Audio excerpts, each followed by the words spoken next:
오늘의 사연 시작하겠습니다. 안녕하세요. 30대 후반 남자입니다. 이 사연을 적는 지금도 허탈해서 정말 말도 안 나오네요. 결혼을 좀 늦게 해서 이제 결혼한 지 4년밖에 되지 않았는데 올해는 아내랑 고향 내려가는 걸로 크게 싸우게 되었네요. 결혼 첫 해에는 별말 없었고 작년과 재작년에는 다들 알다시피 명절이라고 어디 고향 내려가는 거 감히 상상도 할 수 없었던 상황이었잖아요. 다녀올 사람들은 다 다녀간 것 같은데 작년 재작년에는 저희 부부는 처가에만 갔습니다. 아무래도 제 본가가 굉장히 멀리 있다 보니 거리적으로 부담도 되고 그 먼 거리를 휴게소도 들리지 않고 운전해서 갈 엄두도 나질 않고 기차 같은 거 타고 갈 생각은 더더욱 꿈도 꾸지 못했으니까요. 저희 부모님이 오랜만에 아들 얼굴 좀 보자시면서 보고 싶다고 당신들은 괜찮다고 하시면서 오라고 했는데 아내가 미쳤다고 하면서 거길 어떻게 가냐고 반대를 했어요. 상황이 상황이니 저도 이해가 돼서 좀 잠잠해지면 뵙자고 했는데 부모님께서 당신들이 직접 올라오신다고까지 하셨습니다. 하지만 아내는 기차며 기차역이며 그 사람들 바글바글한 곳에서 어떻게 오시냐고 오지 말라고 하라는데 솔직히 좀 섭섭하기도 했어요. 저도 계속 출근을 하고 다니고 특히 제 회사가 강남이라서 이미 저도 지하철역에서부터 회사까지 얼마나 많은 사람들을 스쳐 지나가는데 무슨 큰일이 있었던 적 한 번도 없었거든요. 조심해서 나쁠 건 없지만 아내가 너무 시부모라고 거리두는 것 같아서 속상하기는 했습니다. 왜냐하면 처가는 서울에 있어서 가깝게 살았기 때문에 명절이 아니더라도 처가에는 자주 방문을 했었거든요. 아내도 낮에는 뭐 아파트 단지에 사는 누구 언니, 동생 누구 하면서 매일같이 밖으로 나가 놀고 그러는데 당장 본가에서 부모님이 오시는 건 안 되고 자기나 저나 나갔다 오는 건 된다고 하는 게 섭섭할 수밖에요. 아무튼 그렇게 벼르고 벼르다가 올 설날에는 한번 찾아뵙겠거니 했는데 올 초에도 변종이다 뭐다 난리도 아니었었잖아요. 그래서 저도 기대하고 있었고 부모님도 본가에서 제가 좋아하는 음식 해주신다고 아주 벼르고들 있었는데 변종 때문에 그마저도 희망이 없어졌습니다. 방역수칙은 점점 완화되고 있는데 어버이날은 하루밖에 안 되는데 그 먼 곳까지 어떻게 가냐며 반대를 하고 지난 3년 가까이 시댁에는 한 번도 발길한 적 없었고 처가에는 나 없이도 다녀오고 뻔질나게 들락날락했는데 3년 만에 하루도 포기 못하는 아내가 야속하기만 했었습니다.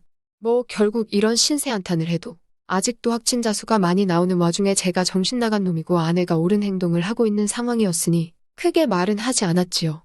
아이도 어리기 때문에 아내가 조심하고 싶어 하는 것도 이해가 가서 그냥 참았습니다. 그래도 이번 추석만큼은 포기할 수 없었어요. 해외여행 다녀온 사람들도 이제 검사 따로 받을 필요가 없다 그러고 하는데 해외여행 다녀온 사람도 괜찮은데 공항은 괜찮고 기차역은 안 괜찮고 따질 필요 없잖아요? 거기에 아니면 차 끌고 가는 방법도 있고 휴게소 한번 들렀다 오면 되는 건데 말입니다. 제가 회사가 이번에 직원들을 배려해줘서 재량휴일로 화요일부터 연휴를 줬어요. 그래서 연휴도 길어졌는데 아내한테 이번에는 본가 좀 내려가자고 말했습니다. 아내는 전업주부다 보니 딱히 출근하는 것도 아닌데 뭔 얼굴 표정부터 썩어버리더군요. 자기가 거길 왜 가냐입니다. 결혼하고 나서 2번 다녀온 게 전부고 자그만 채 3년이라고 3년 동안 한 번도 안 찾아뵌 건데 그거면 됐지. 한 번 가는 게 그렇게 어렵냐고 저도 큰 소리를 치게 되었어요. 그동안 아내가 가기 싫었던 게 안전 문제가 아니라 그냥 가기 싫어서 그랬다는 거나 마찬가지인 상황이 돼버린 거잖아요. 제가 그렇게 언성을 높이고 있는데도 아내는 기어이 갈 거면 네 혼자 가라고 소리를 치더이다. 그렇게 가고 싶으면 저 혼자서 가라나요. 그러면서 뭐 아파트 단지에서 새로 사귄 친구들인지 몇 초 사는 누구네는 연휴에 시부모 보러 가는 게 아니라 해외여행을 간다더라. 몇 초에 사는 누구 언니는 해외까지는 아니어도 제주도에 펜션을 잡아가지고 거기서 연휴 기간 내내 부부끼리 오붓하게 푹 쉬고 온다더라 하면서 저보고는 어디 강원도나 가평 같은 데 가는 것도 어렵냐면서 고작 데려간다는 곳이 시댁이냐고 하면서 같이 다니는 사람들 보기 부끄러워서 어디 살겠냐고 하면서 입에 아주 개거품을 물면서 그러더라고요.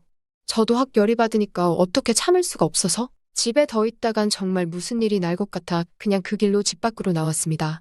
우연찮게 주머니에 차키도 있고 지갑도 있고 핸드폰까지 다 가지고 있겠다. 뭘 꼭 아내랑 같이 가야겠냐는 생각도 들고 아내 말 맞다 나 저러고 있는 거 데려가서 얼마나 좋은 꼴 보겠나 싶고 싸우는 걸로 끝나면 다행이겠지 싶어서 차 안에서 화를 삭히고 있다가 그냥 그 길로 차를 출발시켜 고향으로 내려왔습니다. 다행히 목요일까지 출근해야 하는 다른 사람들에 비해 저희 회사는 화요일부터 쉬는 날이다 보니 가는데 시간이 많이 걸리지는 않았어요.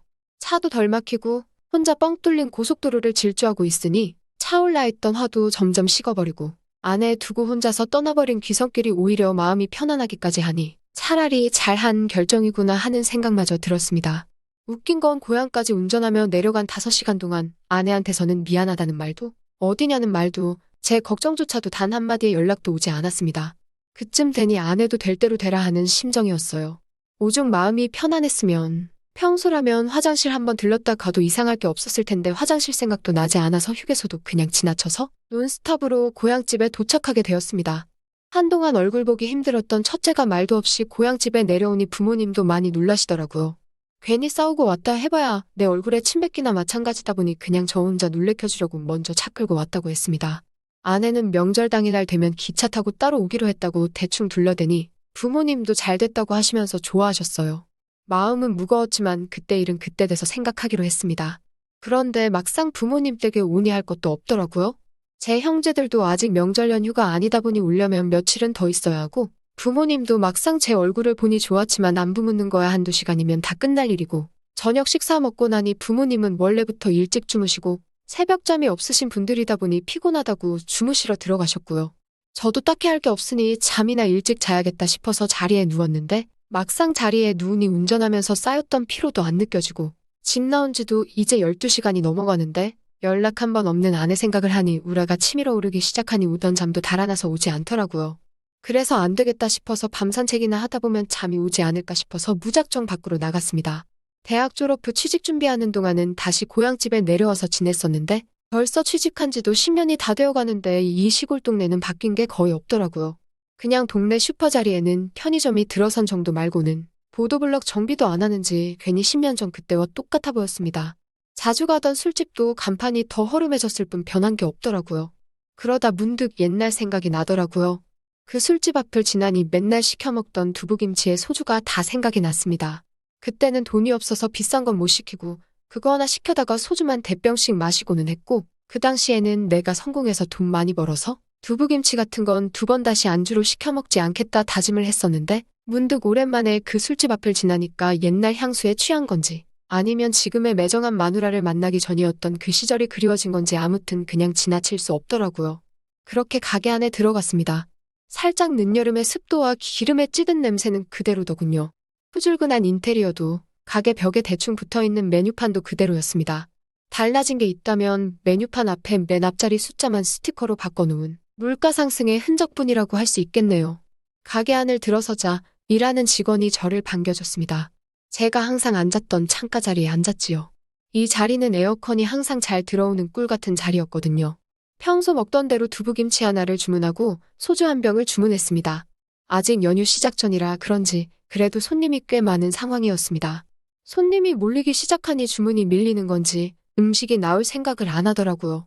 처음 시켰을 때 꺼내준 뻥튀기 안주를 다 먹고 나니 소주를 곁들일 만한 게 없어서 주방 쪽을 흘끗흘끗 보게 되었습니다. 분명 카운터 위에는 두부김치 접시가 놓여 있는데 직원은 주문 받느라 바쁜 건지 날라야 할 음식이 많은 건지 정신을 못 차리고 바빠 보였어요. 내가 직접 가지러 가야 하나 싶어서 고민하고 있는데 주방에 있던 여자가 제 두부김치를 집더니 주방 밖으로 나오더라고요. 그런데 그걸 들고 오는 모습이 조금 낯이 익었습니다. 가까이 와서 보니 누군지 딱 기억이 나더라고요. 제 어릴 적에 옆자리에 앉았던 짝꿍이었습니다. 30년 가까이 지나버려 그녀도 세월의 풍파를 맞았지만 신경질적으로 째져있던 눈매 하나만큼은 그대로더군요. 그 눈 때문인지 그녀를 대번에 알아보게 되었네요. 그녀가 제 식탁 위로 음식을 내려주는데 그녀도 제가 기억이 날듯 말듯한지 계속 저를 흘겨보더라고요. 그래서 그녀가 당황하지 않게 나 맞다고 너스레를 떨며 인사를 건넸습니다.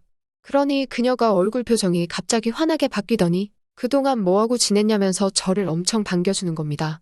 그녀는 그때도 그랬습니다. 항상 신경질적인 눈매를 하고 있지만 마음씨만큼은 누구와는 비교도 할 수 없을 정도로 착하고 부침성이 좋은 사람이었거든요. 주변 또래 친구 중에서 그녀를 안 좋아해본 남자를 찾을 수가 없을 정도로 인기가 많던 친구였습니다. 공부를 엄청 잘하는 걸로 알고 있는데 주방에서 음식을 하고 있는 모습이 조금 달리 보이긴 했어요. 가게가 바쁘다 보니 오랜만에 만나 인사도 제대로 나누기 전에 그녀는 주방으로 들어가야만 했습니다. 저도 아쉽긴 했지만 그녀는 생업인데 저 때문에 일에 방해받는 걸 원치 않았어요. 그렇게 혼자서 한 잔 두 잔 비우면서 두부김치를 곁들여 먹으니 옛날 생각도 나서 그녀와 인사밖에 못 나눈 아쉬운 상황도 아내랑 그렇게 다투고 나온 상황도 잊혀지고 옛 추억에 젖어서 얼큰하게 술기운이 오르기 시작하더군요. 그렇게 한참 술을 마시고 있었는데 그녀가 주방 쪽에서 나오더니 제 맞은편에 앉았습니다. 주변을 둘러보니 언제 바빴냐는 듯 가게 안은 한적해져 있었고 그녀도 나갈 음식이 없으니 잠깐 저와 못다나는 회포를 풀고자 자리에 앉은 거예요. 그래서 그녀와 마주 앉아 두런두런 이야기를 나눴습니다. 알고 보니 이 가게가 그녀의 시부모님이 하던 가게였고 지금은 두 분이 은퇴하시고 자기가 이어받아 하고 있다네요. 시부모님이 하던 가게라는 말에 조금 아쉽기도 했습니다. 저도 결혼한 몸이긴 하지만 모처럼 만난 그녀가 결혼을 했다니 알 수 없는 질투심마저 들더군요. 저는 너스레를 떨며 주인이 바뀌었는데도 두부김치 맛은 그대로라고? 정말 잊지 못할 맛이었는데 그대로 맛이 있다고 말을 했습니다.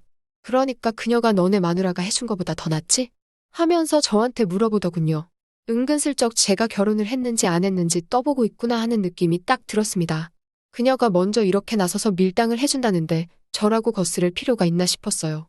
그래서 그녀 장단에 맞춰주면서 마누라가 해준 건 이 맛이 안 난다면서? 너가 한 게 훨씬 낫다고 그녀를 추켜 세워줬습니다. 그녀도 기분이 좋았는지 저한테 술 한 잔 달라며 잔을 들이미는데 여태까지 불 앞에 있어서 그런지 얼굴이 빨갛게 익어있는데 그 느낌이 마치 그 시절 풋풋했던 그때를 추억하게 하는 것 같아 기분이 묘하더군요. 술을 한 잔 마시고 그녀가 주변을 둘러봤어요. 손님은 저 말고 한 테이블밖에 남아있지 않았는데 그녀가 오늘은 장사를 이만 접어야겠다고 하더군요. 그 자리에 있던 손님은 단골인지 그녀에게 오늘은 왜 벌써 닫냐고 물어보는데 그녀가 고개를 돌려 제 쪽을 바라보니 그 손님도 저를 한번 흘긋보고는 이해했다는 듯이 자리를 황급히 뜨더군요. 그러더니 그녀는 가게 샷다를 내려놓고 오랜만에 저보고 술이나 한잔 하자고 하는 겁니다. 솔직히 그때쯤 되니까 그녀가 무슨 속셈으로 그러고 있는지 다 한눈에 읽히기 시작했어요. 그렇게 그녀와 술을 한 잔 두 잔 마시고 서로의 추억 속 이야기를 하다가 결국 저는 아내를 두고 그녀는 남편을 두고 가게 안에 있는 쪽방에서 둘만의 시간을 보내게 되었습니다. 아내를 두고 그런 일을 하게 된 건 이번이 처음이라 다 끝나고 나서는 어안이 벙벙하더라고요. 제 팔을 베고 있는 그녀가 하는 말이 참 사람일 알다가도 모르겠지 않냐면서 놀라운 사실을 말해주더라고요. 그녀의 남편은 병으로 먼저 세상을 뜨게 되었답니다.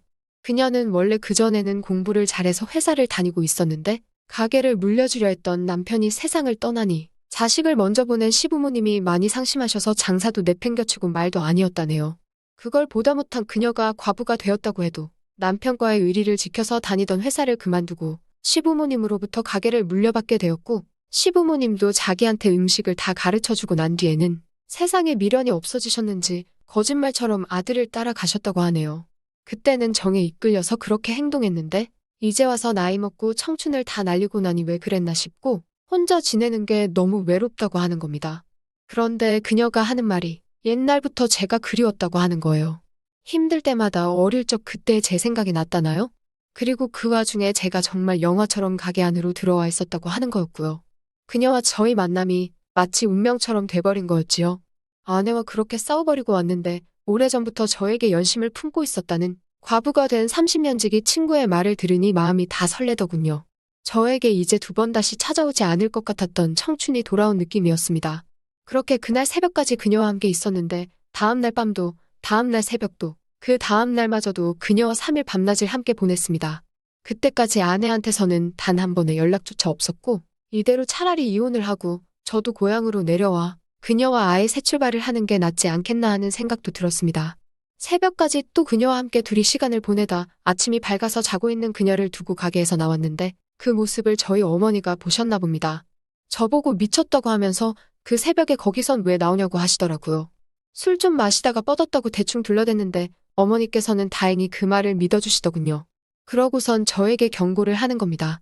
그 술집에 일하는 여자가 아주 남자에 단단히 미쳐가지고 동네 남자들 중에 그녀와 아무 일도 없던 사람을 찾는 게 더 쉬울 거라고 하는 겁니다. 그러면서 저도 괜히 거기서 늦게까지 술 마시다가 그녀한테 걸리지 말고 괜히 며느리 알면 일 커진다고 앞으로 그 집은 가지 말라고 하더라고요. 그녀가 저를 사랑해왔고 운명처럼 재회한 줄 알았는데 그게 아니었던 겁니다. 그녀는 그냥 그동안 매번 시간을 보내는 동네 남자들한테 질린 상황이었고 타지에서 제가 나타났던 거였죠. 그녀에게는 제가 신선한 놀잇감이었을 뿐 그 이상도 그 이하도 아니었던 겁니다. 그날 부모님 댁에서 혼자 정말 얼이 빠진 사람처럼 지냈습니다. 그녀와 새 출발마저 생각했던 제가 다 어이가 없더군요. 아내가 생각나서 아내한테 전화를 했습니다. 아내는 울면서 전화를 받더군요. 저한테 사과하고 싶었는데 자존심이 상해서 그러지 못했다는 겁니다. 막상 저렇게 사과하고 나오는 아내를 보니까 마누라가 최고라는 생각이 드는 거예요. 그녀 덕분에 연휴 3일간 심심하지 않게 호강했습니다.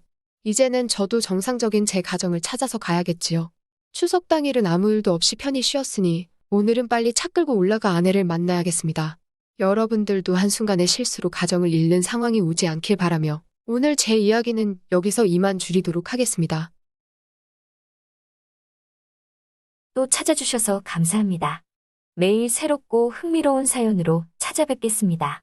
구독과 좋아요 잊지 마시고 다음 사연으로 다시 찾아뵙겠습니다. 감사합니다.